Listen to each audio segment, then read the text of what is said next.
The NBA announced today that the Milwaukee Bucks violated league rules concerning the timing of this season's free agency discussions, and the league has rescinded the Bucks' 2022 second-round pick as a result. Here's part of the league's statement on the penalty in regards to the Bogdan Bogdanovic situation. The league conducted an investigation into whether the Bucks had discussions with Bogdan Bogdanovic and/or his agent regarding a free agent contract prior to the date when such discussions were permitted.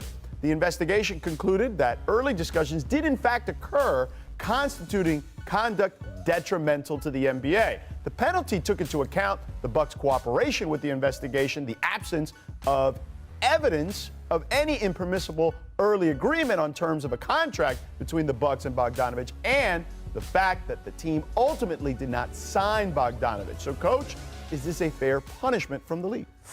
Yeah, I think it is, and I wouldn't discount a second-round pick. I know a lot of people are like, oh, well, that's not a big deal, and it doesn't, really affect them. But 4 years ago, they drafted Malcolm Brogdon in the second round. So, these second-round picks can turn into something pretty big if you are very good at combing through college basketball.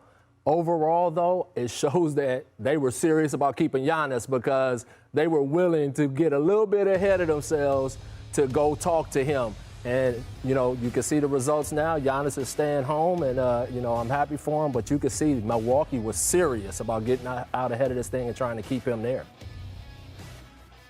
Yeah, Coach, they were serious. And so I got to quote my buddy Tim McMahon, Band McMahon, who said on Twitter, if that's the penalty, they might as well cancel the whole second round because everybody's going to start doing this. If that's the downside. The reality is, they said it's because they cooperated. Okay, all right, that's nice.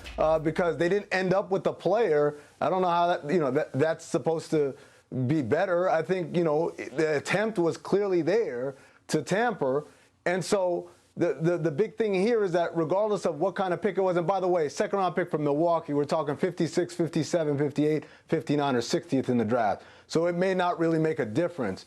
But the idea is, what is the downside for me engaging in tampering? And remember, this didn't come out because of an investigation. This came out because the Bucks leaked to media sources who then reported the story. So if the story hadn't been reported, if they hadn't leaked voluntarily to the media, then they wouldn't even have gotten caught.